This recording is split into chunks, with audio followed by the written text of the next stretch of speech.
Voici donc le thème, hier enfant de la rue, aujourd'hui boxeur professionnel en France. Voilà. Alors nous allons le retrouver dans quelques petits instants, mais avant son portrait, Doumbia Youssouf, c'est son nom, on découvre.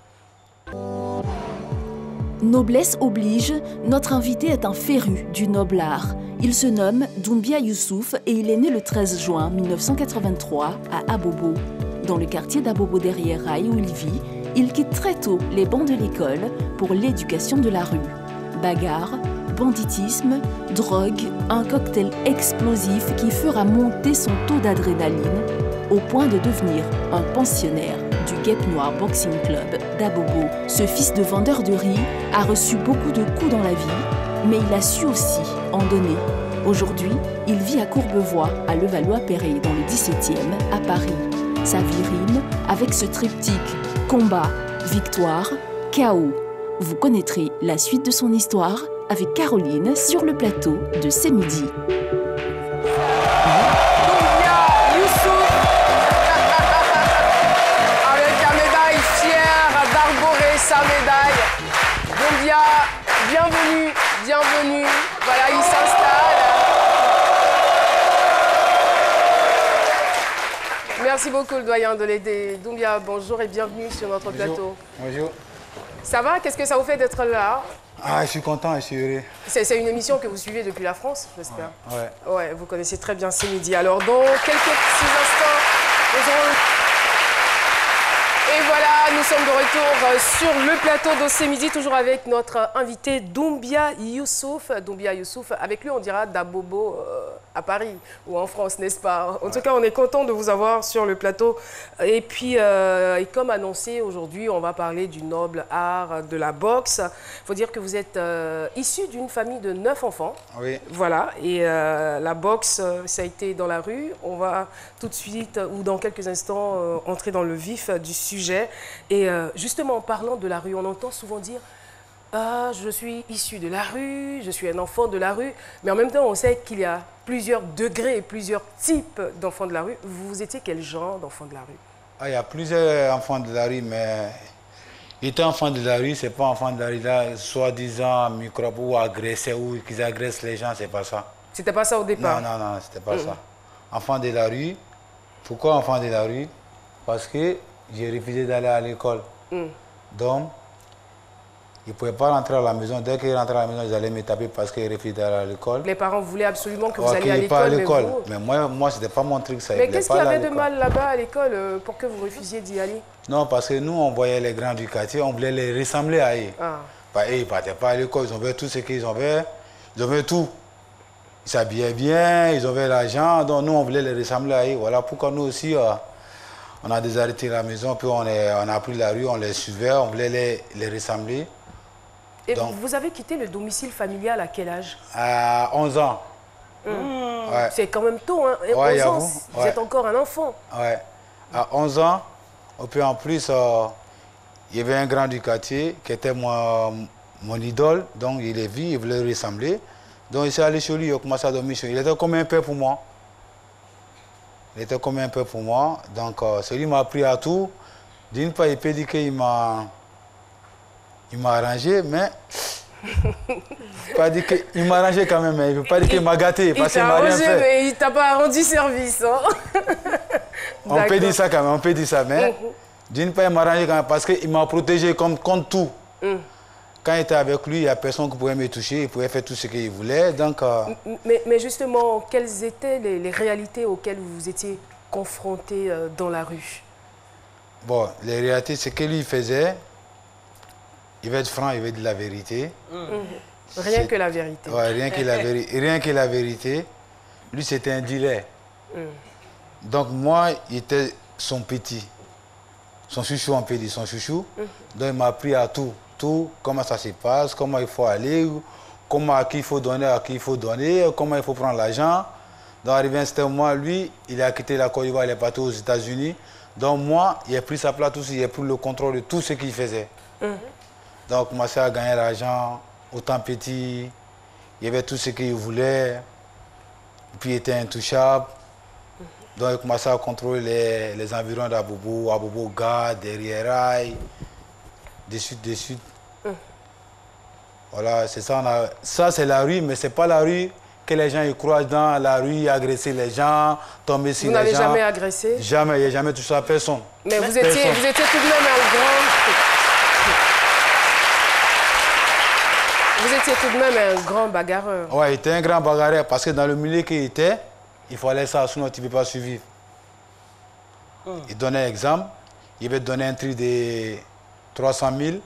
Si tu sais que tu mets moyen, il te donne un truc. S'il vient pour réclamer mon l'argent, tu n'as pas à me payer parce que tu sais que tu mets moyen. Mais si tu ne mets moyen pas, tu vas me le payer. C'était genre, la rue comme ça, nous on faisait. C'était pas la rue où voit les personnes. Mais c'est même pas bon, hein, parce que là... Ouais, mais c'est pas bon, ouais. Ça, c'est voilà. Pas bon, il sait. C'est pas bon. Mais nous, on n'était pas dans la rue pour s'apprendre aux personnes innocentes qui n'ont rien fait, les agresser, prendre les téléphones ou les piquer. Non, non, non, c'était pas ça. Et d'où est venu votre petit nom Yeo? Yeo, Bakod était un footballeur déjà. Il ne connaissait rien de la boxe. Au départ? Au départ, il jouait juste du foot. Vous étiez très bon au foot? Il était trop bon au foot, ouais. J'avoue, il était trop bon. Bon, un jour, il y avait un entraîneur de boxe qui passait chaque fois quand il partait à la salle, il passait chez nous, dans nos ghettos, il nous saluait, il me disait chaque fois, pourquoi tu ne viens pas à la boxe? Chaque fois, il m'a aidé avec son discours de boxe. Viens à la boxe avec nous. Mais pourquoi son choix s'est porté sur vous? Je ne sais pas, parce qu'il m'a dit un jour, il m'a dit, tu sais qu'un grand bagarreur, c'est un grand boxeur. C'est ça, il m'a dit le premier mot qu'il m'a dit, un grand bagarreur, c'est un champion, c'est un grand boxeur. Il a regardé, il dit à mes amis, mais lui, il est fou, lui, il enchaîne l'argent, lui, il nous parle de la boxe, Vas-y, il insistait. Un jour, on était là, il est venu, il dit, venez à la salle. Il dit, bon les gars, venez, on va voir sa salle. Lui, il parle beaucoup, on va voir qu'est-ce qu'il a là-bas. On est parti. Donc, on est arrivé à sa salle. Il m'a donné les gants. Il me dit, tiens, Yo, mets les gants avec un de ses boxeurs. Il a dit, mais attends, je n'ai jamais pratiqué la boxe. Il vient, tu me dis de mettre les gants, c'est pas comme ça. Il me dit, mets les gants. Donc, mes amis qui étaient avec moi, il y avait un, lui dit, ah, attends, moi, il va mettre les gants. Lui, il a mis les gants. Il se faisait confiance. Ouais, lui, il a mis les gants. Donc, contre son boxeur. Donc, son boxeur, lui, il entraînait. Il a tapé mon ami, il est tombé, il est évanoui. Donc, on a mis de l'eau, on est réveillé. Mais vous n'avez pas eu peur quand vous avez vu ça? Il a vu ça, il a eu peur, il était le chef du groupe. Donc, maintenant, son boxeur, il vient, il s'arrête devant nous, il fait ça. Il nous regarde, il dit, c'est qui le prochain? Là, maintenant, tous les autres me regardent maintenant. Moi, je suis là. Il ne peut pas dire non. L'ego du chef. Il dit, bon, donne-moi les gants. Il dit, mais attends, en condition. On va se bazooka, il y a un qui va tomber, il n'y a pas de règle. Et dans son boy, il dit, il n'y a pas de règle. Tu tapes comme tu veux, jusqu'à il y a un qui tombe. Et ils ont accepté la condition? Ils ont accepté. On dit, bon, battez-vous. On s'est battu jusqu'à son boxeur. Il était fatigué, moi ici, j'étais fatigué. Nous deux, on est restés comme ça.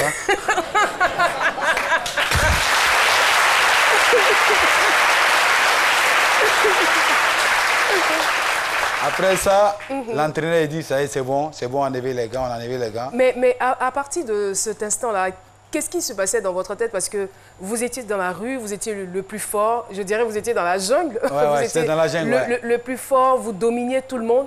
Et vous avez sous-estimé même le gars qui vous a dit venez en salle. Et là, vous arrivez en salle, KO. Votre ami est KO. Et vous-même, le chef, vous êtes en face de quelqu'un et c'est dur, c'est tellement serré que vous êtes bloqués, vous deux. Alors, qu'est-ce que vous vous dites dès lors? Ah, pour moi, il ne voulait pas qu'il me mette KO comme ce qu'il a fait à mon ami. C'est ça seulement, il évitait. C'était ça. Mais ça n'a pas été le cas. Donc, mais vous ne vous êtes pas dit, non, il est fort et il y a forcément quelque chose dans cette salle qu'on apprend de plus? Ouais, mais à partir de là-bas, où le maître a dit, arrêtez, ça y est, c'est bon, enlevez les gants. Il était le premier arrivé à la salle et le dernier à partir. Ah!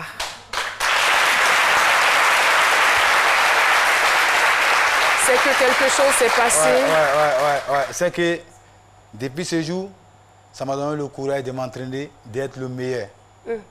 Donc, j'étais le premier et le dernier à partir. Ce mec qu'on a fait son boxeur, pas fini, lui, il ne pouvait plus avec moi encore. Donc, j'étais le champion de la boxe. Et le champion...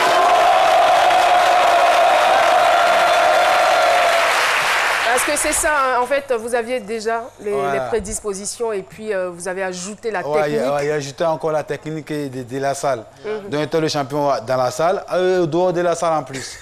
Moi, je veux savoir. Oui. Raïssa.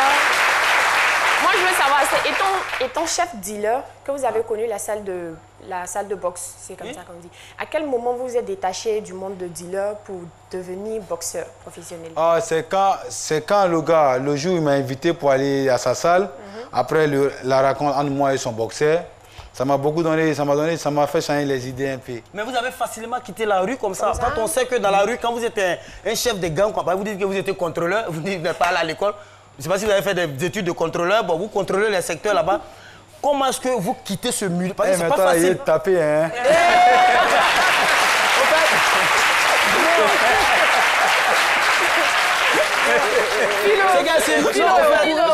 Habituellement, c'est lui qui propose, mais aujourd'hui, là... Non, mais c'est vous dire, au fait, il sait que... Non, le ça, il faut laisser.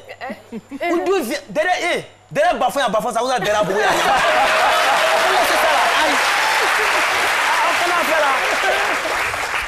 Dans la salle, là, ils ont vanné. Moi, j'étais vanné. Moi, pas vanné. Donc, maintenant, comment ça s'est passé? Est-ce que ça a été facile sortir de là? Est-ce que ça a été facile de quitter la rue? Est-ce que les autres dealers qui étaient avec vous, parce que c'est pas facile. Bon, ouais, c'est pas facile. On peut sortir de la rue, mais la rue ne peut pas sortir dans toi. Ça, c'est clair, ça. On peut sortir de la rue, mais la rue, elle reste en toi jusqu'à ta mort. Ouais. Ça, c'est...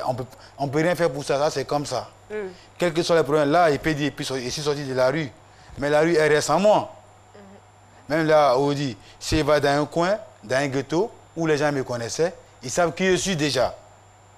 Là, c'est-à-dire que votre passé vous suit. Là, il fait plus ce qu'ils font, mais ils savent qui je suis déjà. Donc, il y a un certain respect. Il y a un certain respect. Puis la rue, elle reste en moi. Tu vois? Donc, c'est pas facile. Hein. On ne peut pas se dire, ah bon, ça y est, c'est bon, j'arrête. Il ne fait plus ça, mais c'est faux. Et la boxe va tellement vous réussir que finalement, vous allez en Angleterre. Ouais. Pour boxer, pour la boxe. La boxe, bon. Après ça, ici, pas en Angleterre. Tu avais dit, la rue, ils ne sont pas dans la rue. Tu peux sortir dans la rue, mais la rue, ils ne sont pas dans toi. On va le constater. Je suis allé en Angleterre déjà. Dès que je suis allé en Angleterre, il fait le même truc qu'il faisait à Abidjan. Donc, tellement que les Anglais m'ont pris, va et vient, va et vient, va et vient. Ils m'ont donné une convocation. Ils m'ont dit, toi, tu dois quitter le territoire.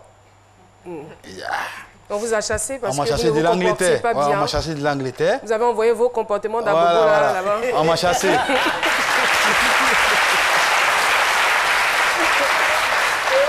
C'est pas fini. Les Anglais m'ont viré. Donc, j'ai fait quoi? Je suis allé en Espagne. Arrivé en Espagne, les Espagnols, la même chose. La rue était toujours là. Je suis la rue. Ils m'ont dit, hé, toi, chut, sors. Si j'ai dégagé là-bas, il y avait mes amis en France. Ils me disent, mais pourquoi tu ne viens pas à Paris? Viens ici, viens. Je suis descendu à Paris. Dès que je suis descendu à Paris, il y avait les amis. C'est comme s'ils étaient chez moi, à Abidjan. Ils voient tout le monde.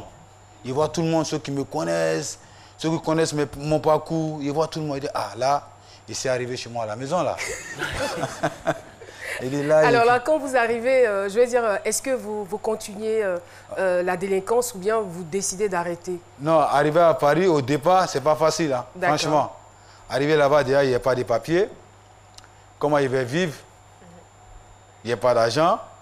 Il paye tout sur rien à la fin du mois. Je suis là. Il faut trouver quelque chose à manger. Où tu dois payer. Ça se passe comment? Bon, il a croisé quelques têtes qui font les mêmes bêtises qu'il fait. Il me suis mis là-bas avec eux. Essayé de rassembler un peu de sous. Il voulait vraiment faire la boxe en France, tu vois. Donc, il essayé de rassembler un peu de sous pour mettre à côté. Donc, maintenant, dès qu'il a mis un peu à côté, je me suis trouvé une salle de boxe tout de suite. Dès qu'il a trouvé la salle de boxe, je me suis inscrit. Donc, il a commencé à me donner à fond à la boxe. Mais, il faisait plus ce qu'il faisait avant. Ah, ça, je suis contente. mais justement, c'est la partie qui me plaît le plus dans le témoignage, votre changement radical. Qu'est-ce qui a créé le déclic? Je veux dire, c'est vrai que vous avez une salle de boxe, mais comme vous-même vous le dites, vous pouvez abandonner la rue, mais la rue ne vous quitte jamais. Ouais, alors, qu'est-ce qui fait que vous décidez d'abandonner vos anciens comportements? Bon, j'ai vu que non, arrivé en France, il y a quelque chose, mais ils m'ont déjà dit déjà. parce qu'ici, il partait à l'équipe de France, il a fait un test. Dès qu'il a fait le test, l'entraîneur de l'équipe de France, il m'a demandé que tu es français. Il dit non, je ne suis pas français. Il dit tu es quelqu'un, il dit si ivoirien. Il me dit, est-ce que sans dans la nationalité ivoirienne, tu peux combattre pour la France à les Jeux? Il dit non, moi, il va aller défendre mon pays. Il dit ah ouais? Ils m'ont proposé. Ça, c'était en 2016, non? Non, ça, c'était pas bien avant. Bien avant qu'il passe professionnel. Ils m'ont proposé. Il a dit non, moi, il va aller parce que les gens comme moi, vous avez au moins des millions ici. Vous n'allez pas me prendre, mais c'est un banc de touche. Moi, il va aller chez moi, il n'y a personne là-bas. Là, ils m'ont dit, ouais. Voici donc, quelqu'un. ils m'ont fait passer pro en 2007. Je suis devenu professionnel en 2007. Voilà où tout a commencé. Mais ce n'était pas facile. Mais ils m'ont un peu utilisé quand même. Ils m'ont un peu utilisé pour les boxeurs, pour que les boxeurs montent en classement mondiaux. Parce que déjà, si un boxeur français boxe contre moi, il n'y a aucune chance. Tant qu'il ne tombe pas KO, même s'il gagne, ils vont le faire passer sur mon dos pour que lui rentre dans le classement mondial. Moi, il reste là, il n'a rien à gagner dans mon dos, il n'est pas français, il n'a rien à foutre. Donc maintenant, Dieu a fait qu'il a croisé un promoteur, que M. Jules Yapo, il était là, je ne sais pas où il est. Ah, il est là. Salut, M. Yapo. Dieu a fait qu'il a croisé M. Jules Yapo et son partenaire, qui est le directeur de la société BBA. Ils sont venus, ils m'ont expliqué. Bon, au départ, par contre, ici, un peu têtu, tu vois. Dans ma tête, ici, c'est qu'ici, il a envie de faire quelque chose, il veut faire. Il n'écoute pas. Il fait toujours à ma tête. Ils sont venus, ils m'ont fait assis, ils m'ont expliqué. Non, tu as du talent, mais il faut savoir l'utiliser. Nous, on est ivoiriens comme toi, on te voit boxer. Nous, maintenant, on veut te suivre. Ils m'ont dit, on veut te suivre jusqu'à ta retraite. Il dit, ah ouais? Déjà, il a dit, mais vous me donnez quoi déjà?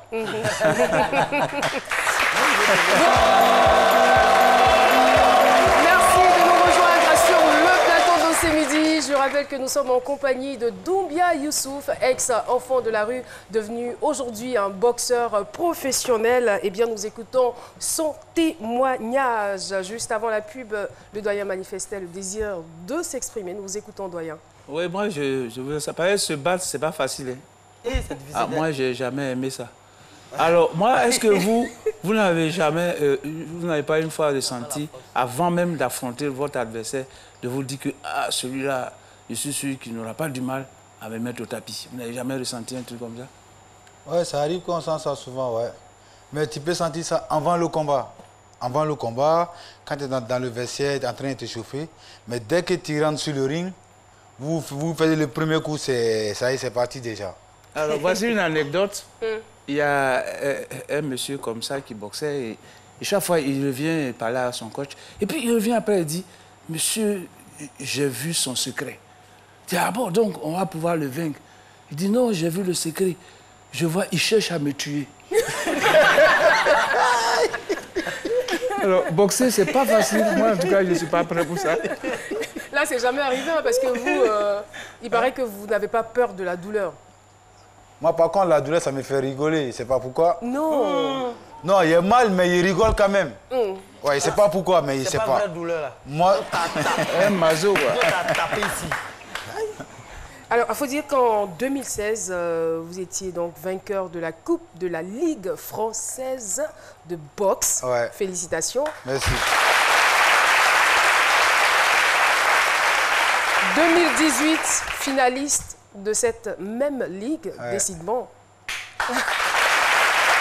Alors, est-ce que vous pouvez nous en dire plus sur cette ligue-là, la Ligue française? La Ligue française, c'est... Par contre, si tu n'es pas français, tu ne peux pas participer à les ceintures, les grands tournois de France. Parce qu'il faut être français ou bien il faut être européen. Nous, pour nous, tout ce qu'on peut faire, c'est Coupe de la Ligue. Après Coupe de la Ligue, il y a tout le monde. Il y a français, italien, il y a tout le monde, il y a tout le monde, il y a tout le monde. Toutes les nationalités. Ouais, il y a toutes les nationalités. Là, ils n'ont pas le choix. C'est tout le monde. Mais pour avoir ce qui c'est le côté des ceintures, il faut être français ou il faut être européen. Là, pour nous, les Africains ou qui n'ont pas la nationalité ou bien qui ne sont pas européens, on a un peu de chance de pouvoir passer pour aller dans les classements mondiaux. puis ce côté, il y a trop de triche. Toi, par exemple, comme moi, je peux rencontrer un Français. Le Français, on peut lui dire, bon, il y a Youssouf qui est là, tu gagnes Youssouf, tu dois monter dans le classement mondial. Tu serais parmi les 20 personnes qui sont dans le classement mondial. Ok, Youssouf, lui, il ne peut jamais aller au classement mondial. Tu as vu? Donc les Français, qu'est-ce qu'ils font? Ils vont me faire combattre contre un Français. Tant qu'il ne le met pas KO, à ne pas discuter, il gagne largement, mais il ne gagne pas. Les arbitres, ça y est, c'est bon. Ils ne gagnent pas. Ça marche. En tout cas, nous, on est fiers. Donc maintenant, qu'est-ce qu'on a fait? Nous, nos stratégies, on a tourné derrière avec M. Jules Yapo, qui est là, mon promoteur, avec son directeur de BBA. On a réussi à se mettre ensemble, à décrocher une fédération américaine qui est IBA, qui va s'installer chez nous en Côte d'Ivoire ici. Ah, c'est très bien. Ouais. Parce que j'allais vous demander ce que vous avez décidé d'apporter à votre pays. Voilà. Ah, et c'est la ceinture qu'on voit là. Ouais, c'est celle qui est là, IBA, ouais. Ça, c'est International Boxing Association. OK. Voilà. Donc maintenant, ils vont s'installer en Côte d'Ivoire ici. Donc cela veut dire, nos boxeurs qui sont ici, les Ivoiriens, peut-être il peut dire les Africains, mais à la base, c'est les Ivoiriens d'abord. Nous d'abord. Les Ivoiriens... De toute façon, on est un pays hospitalier. Ouais, nous, on est ouvert à tout le monde, mais c'est cela. Quand on fait le sacrifice, toi-même d'abord, après tu penses aux autres. Voilà, c'est comme ça. Je suis d'accord. Nous d'abord. Donc la fédération là, va s'installer en Côte d'Ivoire. Donc on n'a pas besoin de passer en Europe pour aller non, en Côte d'Ivoire, Amérique directe. Merci beaucoup. Et Youssouf, sachez que nous ne sommes pas les seuls à vous poser des questions, les téléspectateurs aussi, par le canal bien sûr de Paulus Agathon. Paulus. Vos réactions nous intéressent avec Paulus Agathon.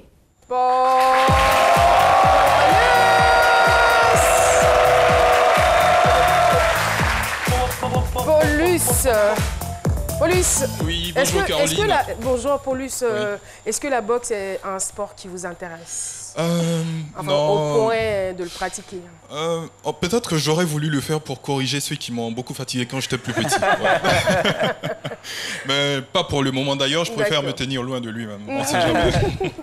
Alors Kader Bebané sur la page Facebook en ce qui concerne les messages des internautes, il dit « Est-ce que quand on est boxeur, on vit sans crainte? C'est-à-dire quand vous finissez le combat sur la scène, il n'y a pas souvent de répercussions avec peut-être des règlements de compte ?»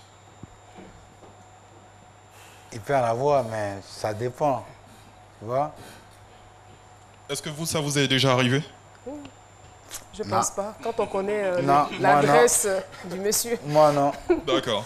Alors, Davy Evan Gros, il dit « Moi, j'aime la boxe pour le courage, l'effort individuel, l'esprit collectif et l'intelligence dont font preuve les pugilistes. Voilà. J'admire déjà votre choix de discipline, mais je voudrais savoir... Est-ce que vous pouvez partager une expérience de combat avec nous, de tous vos adversaires, celui qui vous a particulièrement mis en difficulté? Ah ouais. Il est où la photo là, qui est là tout de suite là? Elle est où là? Celui-là, la photo là, le gars il m'a mis en difficulté. Par contre, au quatrième, au septième, il m'a mis un coup. Franchement, ça m'a fait tourner la tête. Dès qu'il s'est allé. Quand la gonne a sonné, dès qu'il s'est allé dans mon coin, il me s'est assis. Il dit à mon entraîneur, il dit, ah, ça y est, c'est chaud. Hein. Il m'a sonné. Hein. Il m'a dit, t'es sonné? Il dit, non, il m'a sonné. Là, il voit 2-2 là. Il m'a dit, ah ouais? Il dit, bon, ok, tu fais quoi? La cloche a sonné. On dit, allez boxer. Il dit, là, il n'est pas encore repris là. Il m'a dit, va, attrape-le pendant quelques secondes, tu le lâches, tu l'attrapes. Okay. Il a fait ça, il a attrapé pendant quelques secondes. Du coup, on a fini le 7e round. Le 8e maintenant, là, c'était pour moi. Jusqu'au 12, tout c'était à moi.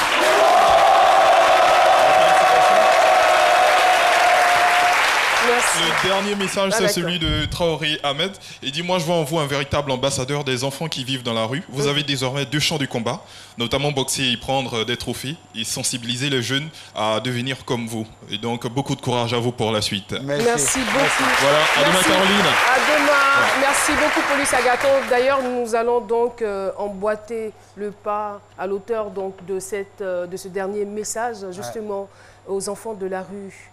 Aujourd'hui, qui malheureusement sont passés à un autre niveau de délinquance. Qu'avez-vous envie de leur dire? Ok, je vais le dire. La rue, c'est pas de s'apprendre aux personnes innocentes, aux personnes qui n'ont rien fait, ou arracher les portables, ou piquer les gens avec le couteau, ou les agresser, c'est pas ça. Quand on dit la rue, c'est pour savoir quelque chose et connaître. La rue, ça ne veut pas dire non d'agresser les gens. Tu peux être dans la rue, mais tu n'as pas la mentalité d'agresser ou tomber sur les gens. Tu te dis que tu es bagarré, tu es un mec de la rue. Le sport est là, la boxe, il est là. En plus, tu combats, tu es payé. Qu'est-ce que tu as allé agresser les gens? Si tu sais que tu es fort, viens apprendre et tu combats et tu serais payé. C'est tout simple. Donc, venez, c'est trop facile. Merci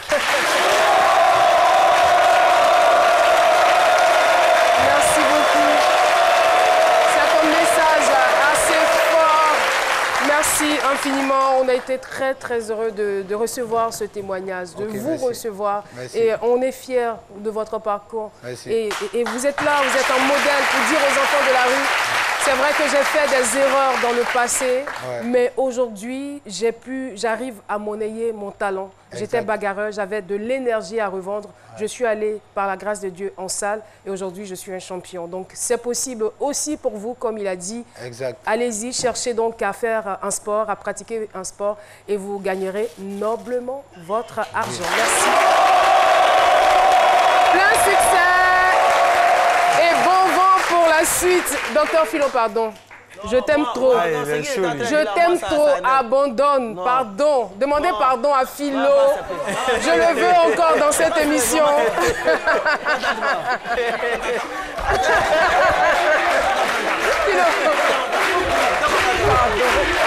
Pardon. Tu as raison. Pardon. Faut pas, ils vont te transformer en bouillie ici. Merci beaucoup. Merci infiniment, Youssouf Doumbia, je rappelle, vainqueur de la Coupe de la Ligue française de boxe, finaliste en 2018 de cette même ligue, poids moyen 72,5. C'est cela. Merci beaucoup.